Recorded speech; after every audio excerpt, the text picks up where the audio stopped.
Жергиликтүү бийлик органдарында иштегендер, айыл өкмөттөн, акимчиликтен, губернаторлордо иштеген кызматкерлер, ошол жетекчилери, ар бириңиздер кылган кызматка жооп беришиңиздер керек. Мурдагыдай жөнөн эле кызматты ээлеп олтуруп, 1 жыл, 2 жыл олтуруп, дагы жылып кетемин, же ошо олтурган жерде мен өзүнүн жеке кызыкчылыгын чечемин деген максаттардан алыс болушуңар керек. Кызматка келдиңби? 1 күн иштейсиңби? 10 күн иштейсиңби? 2 жыл, 3 жыл иштейсиңби? Колдон келишинче берилгендик менен мамлекеттик кызмат кылып коюш керек. Убакытты кетирбеш керек. Убакыт мына тез өтүп атат.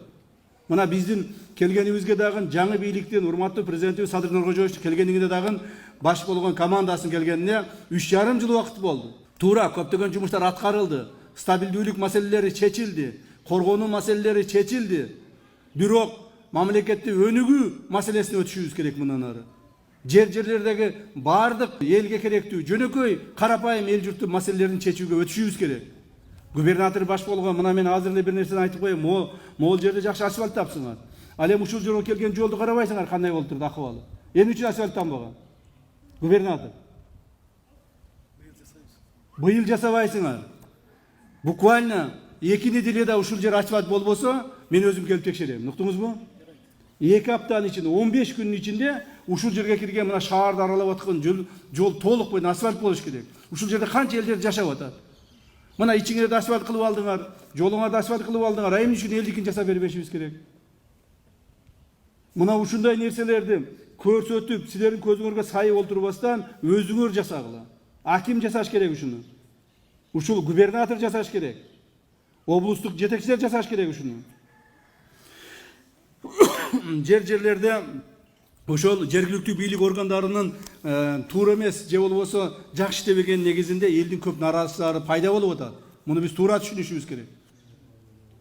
Жогорку бийлик органдары президентибиз баш болуп күнү түнү иштегени менен ылдыйкы слойдогу ушул орто жана ылдыйкы деңгээлдеги чиновниктер иштебей атасыңар.